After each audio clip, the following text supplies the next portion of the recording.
Good night, comrades all.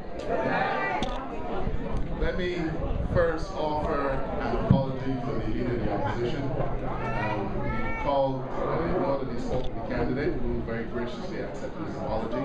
Unfortunately, he couldn't attend. But he did ask me to thank you all in advance for giving to the next slate of candidates for the Barbados Labour Party in the coming general election, this wonderful lady, Sandra Husband.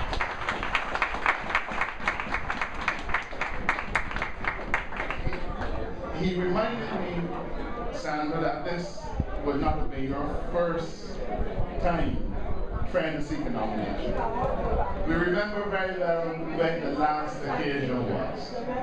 But we are overjoyed that today the Barbados Labour Party can present to the people of this country an amazing candidate, an amazing lady, and a person who is fit absolutely to succeed her predecessor, Liz Thompson.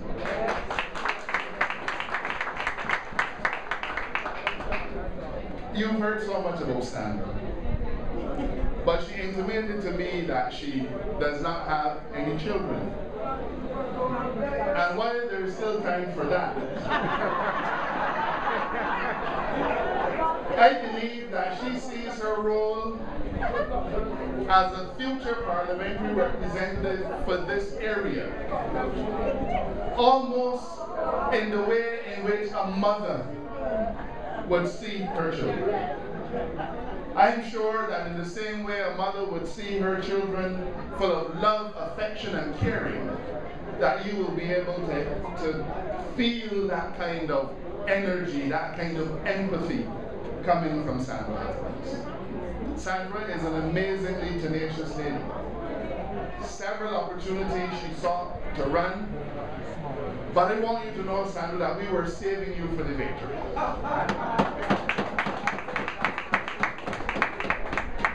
You know, the Labour Party family is big, and we don't always get the opportunity to work closely together. But my opportunity came in the St. John by-election.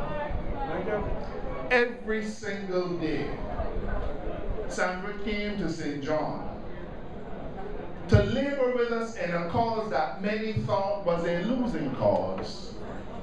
She put her shoulders next to mine, next to George's, next to our candidate, Hudson Griffith. She went into the highways and the byways all across St. John and preached the message according to the Barbados Labour Party. It is then that I came to understand what a truly amazing speaker she was, and I want to say to you, Sandra, the speech you gave tonight, your acceptance speech,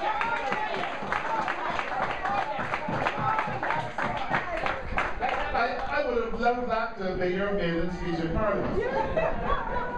But secure in the knowledge that there are many more speeches like that from deep within, I know that this was just the beginning.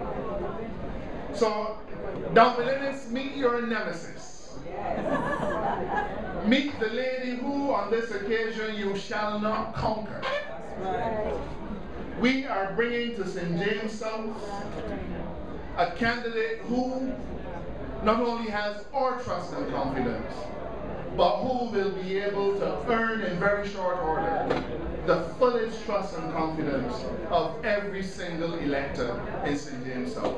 Ladies and gentlemen, thank you for giving us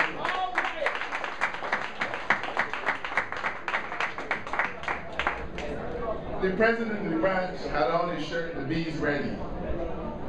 I should have worn mine. You know, as I drove here this evening, and I'm sure it has gotten worse, the cars were almost backed up to the NCF. I'm sure if Don Belinis drives this way this evening, he will have had a heart attack. He would have had a heart attack. I don't know if he would have gone to the public pharmacy that is not now open to try to get his medication. But seeing this crowd here this evening tells us that the bees are ready. Every couple of weeks, the Democratic Labour Party have a little nay function inducting some people into the Democratic Labour Party. It is a little amusing because I remember on a recent TV broadcast of their inductees, there's a certain fellow who had pledged his lifelong support to me and George Payne. But we always suspected that his motives were impure and that he was opportunistic. But the point I'm making is that even when it comes to inducting new members, the Dems are having effect. And they're doing it to convince you that they are having a deluge of new membership, so that you will feel that the Democratic Labour Party is a party energized and a party that is not dead. They should have come down East Coast Road on Heroes Day.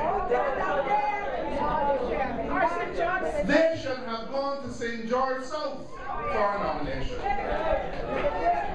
The word is out that the bees are ready, and we are ready not just for victory, but we are ready to transform once again the lives of the people of this country.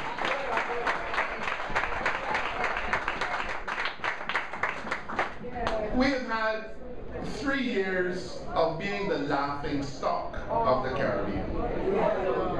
We've had 3 years where our immigration policy is now governed by knee-jerk approaches to sexual assaults by, well, alleged sexual assaults by immigration officers. In the last 3 years, we've heard nothing from Maxine McLean on any fundamentals of our foreign policy. Maxine McLean has had more to say about this unfortunate incident than she has ever said in the 3 years in which she was in the Senate. 3 years on, we have a speechless Prime Minister. You remember Michael Johnson? Michael Johnson had a song called Speechless. I believe it is now the Frondel Stewart anthem. Hopeless.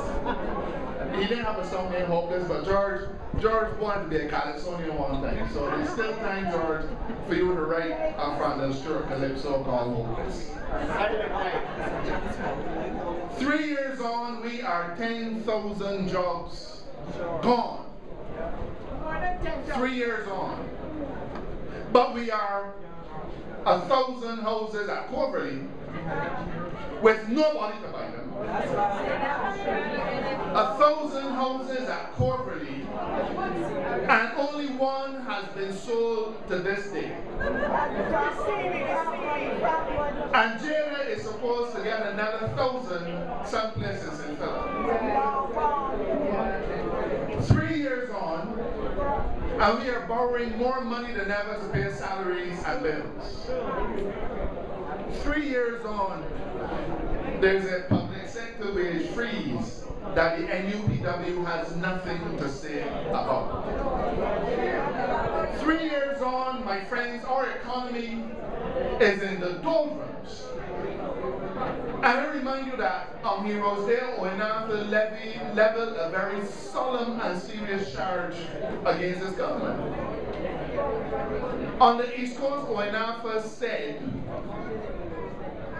that the central bank was hastily meeting with the statistical department because it appears as though the figures for growth that were given with such fanfare were absolutely wrong.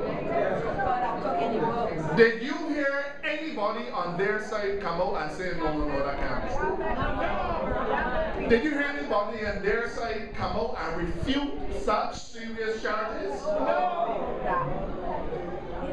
What are you left to conclude? It is true. That is the conclusion I have drawn. That it is true. Well, silence is not always consent. But in this case, when a respected economist, when an internationally regarded financial figure, when one of Barbados' finest, if not the finest Prime Minister we've ever had, can lay such a charge against the government and they are left speechless, then we have to conclude. We have to conclude that what ONAFA was saying is grounded in fact. 3 years on, Bajans are suffering, investors are fleeing, enterprises, small and large, are shutting down. 3 years on, all Barbadians now have to deal with the equivalent of a month's cut in salary. A month's salary cut in their annual income. We've worked it out. When you add on the increase in the road tax, when you add the license, the travel allowances that have no been taxed, it is effectively, and that has to do with the increase in the light bill and the increase in VAT, it is effectively to take away a month's salary from Barbadians. The last time the Dems were brazen enough to take away salary from Barbadians, we all know about the 8% cut. Now, they're doing it, but they're doing it a different way. But the result is the same. Barbadians spending power, your purchasing power. The people that Mayor was speaking about earlier, they don't just live in your constituency, Mayor. They live in mine, George's, Peters. They live all over Barbados. But Chris Sinclair says that the government is feeling their pain. You know, today's Mother's Day. And there is not a mother who, feeling the pain of a child, does not do all within her power to remove that pain. How many of you have had a child sick and you wish you could take the fever from them and put it on your own shoulders? Huh? My mother used to kiss me all on my bottom. Anything at all to try to take away the pain I was feeling. But all Chris Sinclair is saying is that he is feeling our pain. 3 years on, we can't pay our bills and we can't pay for our kids. 3 years on, shops are shutting down, our society is in disarray, and confusion reigns. Do you want more years of this? What do we have to show? Where's our Chief Justice today? Who is the Chief Justice of Barbados?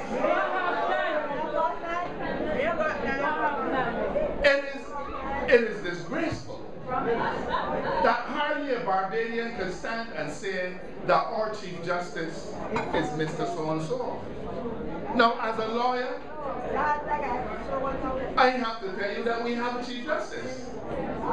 But the Chief Justice that we have is an acting Chief Justice who is now in his 4th acting appointment since Sir David Simmons left office a year and 2 weeks ago. A year and 2 weeks ago, and this administration has appointed an acting Chief Justice now in his 4th acting appointment. I told you we are now the laughing stock of the Caribbean. Any lawyer, and you don't even have to be a lawyer, I think all Barbadians know that we talk about something called security of tenure. And it means that a judge must be able to serve in his post, knowing that his appointment cannot be revoked at the whim and fancy of an administration. Answer me this.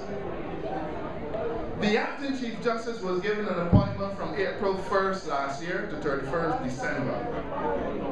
Marston Gibson was to come from the 1st of January this year. Didn't come.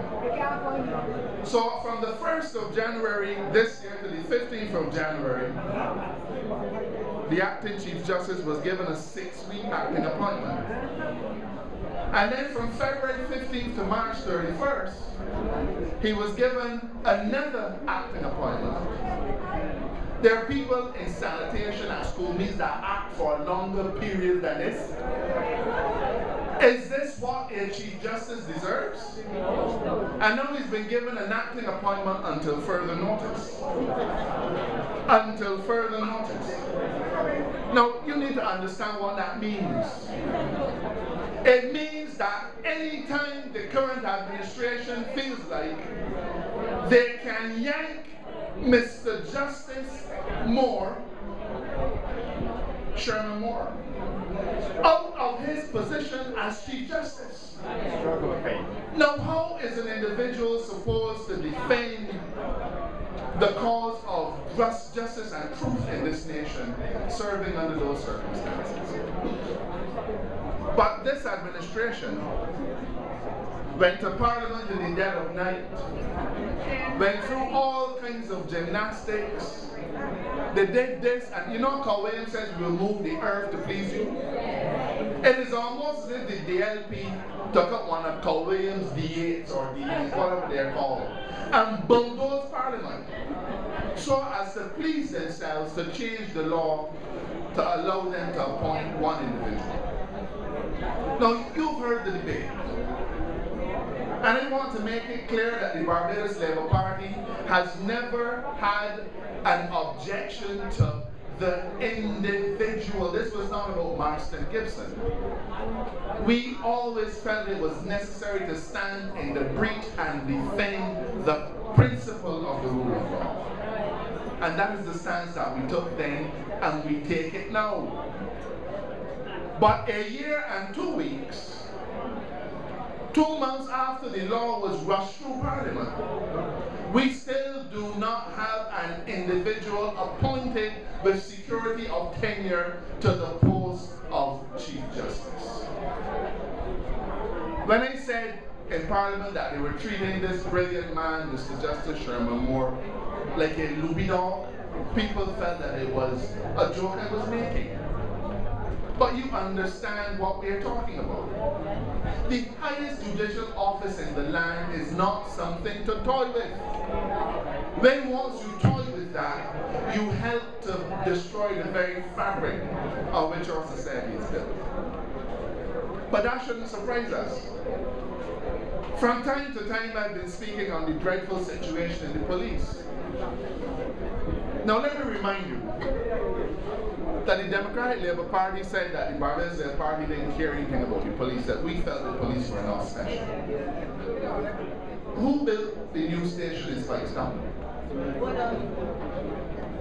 Who built the station at the Glebe? Who built the station at Crab Hill? And at Horse Hill? In mere 14 years, we put on the landscape of this country 4 brand new police stations and had 3 more in the planning stages. In fact, 2 of them had planning permission on them. We conceptualized and found the funding for a brand new station in Vildi that the government put on pause when they came to power. A brand new station at Cane Garden, financing arranged with BNB, the government put that on pause too. And Old Lord George Payne, Belle Plaine Police Station. Belle Plaine Police Station. They have effectively buried that. I believe though that very soon you will see Irene Sandifer Gardner down there, you know, doing something or another with a paintbrush. And the Attorney General Jumbo said we are going to build a station in Belle Plaine. But the fact of the matter is that during our tenure, we did more to improve the lot of police officers in this country than at any other time in history. That's right. We provided them with better equipment. We completely, we gave them a new fleet of vehicles. That's right. I remember being in an accident the week after I had my driver's license. The policeman came out in his own car. He said, I had to come out. No, I wasn't in politics then. I said, this is a week after I was driver's license, not a long time ago. Policeman came out in his own car because he said we were waiting too long. We had police vehicles breaking down. And Mia, to her absolute credit, determined when she was Attorney General that those days had to come to an end. And we got, was it a $10 million loan? To provide the police with $3.5 million, well, just about $3 million in new vehicles every year for 3 years to make sure that the police constantly had rolling stock. And our plan was that as soon as the first set of vehicles had reached that end of the 3-year cycle that they were going to be rotated out and another set brought in. We gave, for the first time in history, the police their allowance for flexi time and for extra duties, because we understood that they were working all night and then were told they had to go to court the next morning and they'd be in court until 3 o'clock. And you know what? At 6 o'clock they're back on duty. But their salary was the same. We felt that that had to go. And we completely changed the basis on which they were earning. We brought respectability back to the police force. They then said that they were going to Bermuda and they were going to bring that to home. They're still going to Bermuda. It hasn't stopped. Where are the duty-free vehicles that you promised the police? Do you know that NASCO has decided they're going to give police, I think it's a 20% discount on any car that they buy from NASCO. The police are happy.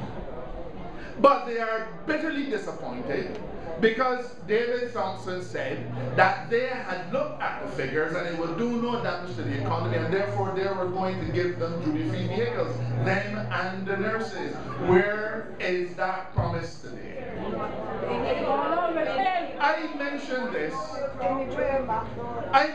this to underscore what is happening in the Royal Barbados Police Force today. You see, I want you to look at the situation with law and order as a whole. You can't deal with the absence of a permanent Chief Justice by itself, but you can.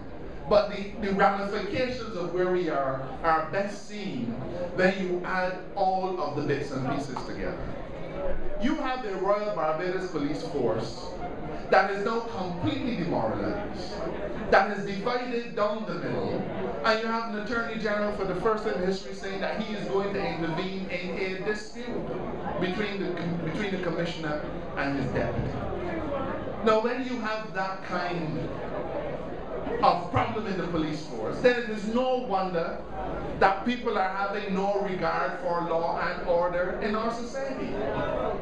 But the police don't stand alone. They have to stand hand in hand with a system of justice buttressed by a court system that works and that is not brought into disrepute. And no disgrace of all disgraces, you know, at the end of the judicial process, you have the prison officers who I can say to you have not been paid for 4 months. Now, let me be fair. We have had a challenge with paying prison officers. But Mia and myself, and I believe before her, Sir David, made every effort to bring the delay down to a manageable delay in the region of 6 weeks or more, so that prison officers can keep their head high and can walk in and out and through the prison without fear of, without being weak and capable of being influenced in ways that you could imagine. Can you imagine a prison officer with 2 or 3 children who has to go to work 6 days a week but has not been paid since December of 2010? And Chris Sinclair is saying that he feels that man's pain. Can you imagine working for 1/3 of a year without a penny to your name? It is enough to break your heart. Now when somebody comes along and begs that fella, listen, I want you to do me a little favor. Or bring somebody else. Want you? That's right. I want you to look away, you know, turn the other way while something may, you know, you understand what I'm telling you? Huh?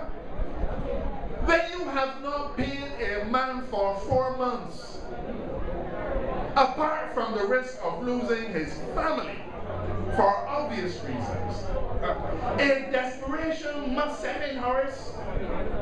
And when a man is desperate, he is easily exploited. Chris feels his pain. He doesn't feel his hunger. He doesn't feel his susceptibility to being bribed and perverted and influenced. He doesn't feel or see the hunger of that prison officer's children who do not have bread to eat. But he feels their pain. He was brought up so. And you know the children have free bus fares. They go to school hungry, but they have free bus fares. What we have, comrades, is that's right, darling. If the Barbados Labour Party had thought it would be freeze, all hell would break loose. If we were not appointing a Chief Justice, you would hear the worst things about the government. When prison officers had not been paid for 6 weeks, every 2 months, man, there was a front page story in the newspaper. If we had presided over this spate of violent crimes, you would have heard Barbadians screaming at the top of their voices. Mia said just now that you have to meet Sandra halfway. And it is something that I've always said in my constituency. Some of my people are here. And I've always told them, when I speak, people will label me as a politician and assume that I am speaking from a BLP platform, and they will choose to ignore what it is I have to say. It is an occupational hazard. If I say the way it's set up, like I man don't want you to stay in me. Well, look, let me see the way it's set up. It's set up. So when we say that you have to meet us halfway, it is because it is easy for the government to ignore my voice. When the bridge in George River Bridge, we went to John Boyce, he said, man, that you fall. I don't know. I don't know if you felt that me and Mia stand up on the bridge was sufficient to break it down. But he said, man, that you fall. When they ask about Darhole, man, don't mind you. When we ask about things in our constituency, the troops will ignore us. It is the occupational hazard, Sandra, of a politician, of a parliamentarian. The voice that they cannot ignore is yours. The voice that they dare not ignore is yours. So when we say that we want you to meet us halfway, you must not feel that it is a lack of backbone on our part. You must not feel that we are not up to the fight. We fight them every single day in Parliament and outside of Parliament. And I think we're doing a damn good job too. But we need to have the voices of the people standing alongside us. Send letters to the press. Calling programs. Keep calling, keep writing. But you are not to be daunted at that. You keep calling, you keep writing, you keep complaining. Sooner or later, those 10 and 20 voices will become such a loud cry that they're dare not ignore. We have, and I am no chairman, but when you look around our country, and it would be, Sandra, this is your evening, but permit me to talk a little bit about Hurricane Thomas. Because I know that house in this constituency were affected by Hurricane Thomas. How many of them have been fixed? None. We went to Parliament and voted $17 million. $17 million in relief for Hurricane Thomas. And I want you to understand that Hurricane Thomas wasn't a big hurricane. Hurricane Thomas wasn't today. A friend of mine from Antigua was here last weekend, and when he thought about Hurricane Thomas, he was here at Hurricane Thomas. He said, man, we just get 4 of them a year. And it don't stop nothing. He even said that the poor people in Antigua, he said, before the rain don't fall, they just be up there trying to reconnect the electricity. He was laughing at us. But for our little piping, or Hurricane Thomas, we voted $17 million. Up to now, only one house in St. Joseph has benefited from repairs. Now I believe, you hear Roma? That might be spite. It wouldn't surprise me. But how many have been fixed in St. James South? $17 million. Where is it going? Where has the money gone? Now, I've never, I don't know how this government formulates its policies. After Hurricane Tomas, the first meeting after that Parliament convened after the hurricane, many of us said to the Attorney General and Minister of Home Affairs, you're going about this perhaps the wrong way. When we had the problem with Libby, it was not as much damage. And it was easier for us to coordinate that damage centrally. And we got Public Works to build enough houses. The Defense Force did some, and other people did some. But with the scale of damage in Hurricane Tomas, he said, listen, if a house, go and send out an engineer or somebody like that, a carpenter, if a house needs $60,000 in repairs, give the person the $60,000 through purchase orders. If they had done that with the $17 million, every single house in this country, we are about to go into another hurricane season. And there are houses in Barbados whose roofs are still off, the windows are still out, the people are still running from pillar to post because they have no place to live. And another hurricane season is about to start. What would cause a government to decide that with the level of damage, it had to be done by rural and urban? To go through a process of quotation, and then awarding of contract, and then mobilization fees, all of these things. It is a wonder that the men get out $70 million worth of jail too. But they're hurting so much because of what we had to say with the small contractors that they figured that this was their way to give the small contractors a little helping hand. But if the work has not started, then you're helping the body. You're not helping the contractors. How does this government justify going into another hurricane season and the houses are not fixed? I had a discussion, I wouldn't say with who, but with an officer of the RDC. And I understand that the files have now gone forward and they are now about to make a decision on which houses will be done. And the next hurricane season is at our doorstep. Ladies and gentlemen, we are in the clutches of an administration that wanted badly to govern, but didn't know how.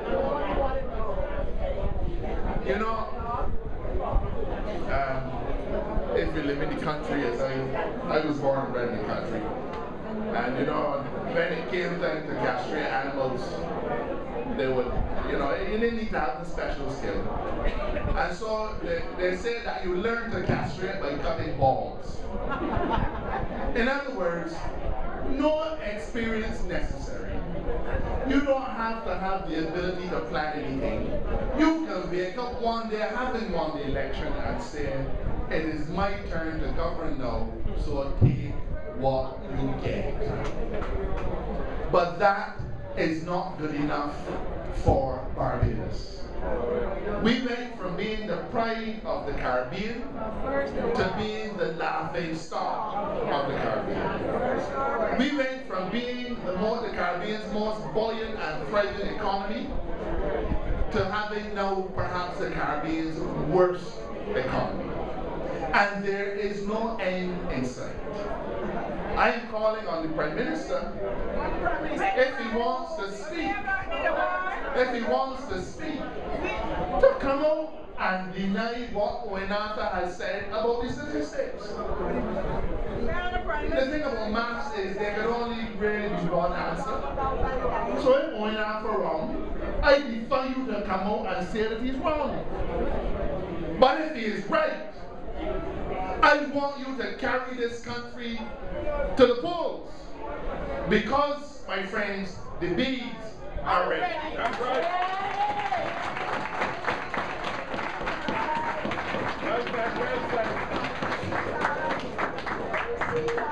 Ladies and gentlemen, I believe that you've had a good fill of speakers here this afternoon. I think that Mr. Marshall was a little diplomatic when he spoke to the issue of the Chief Justice.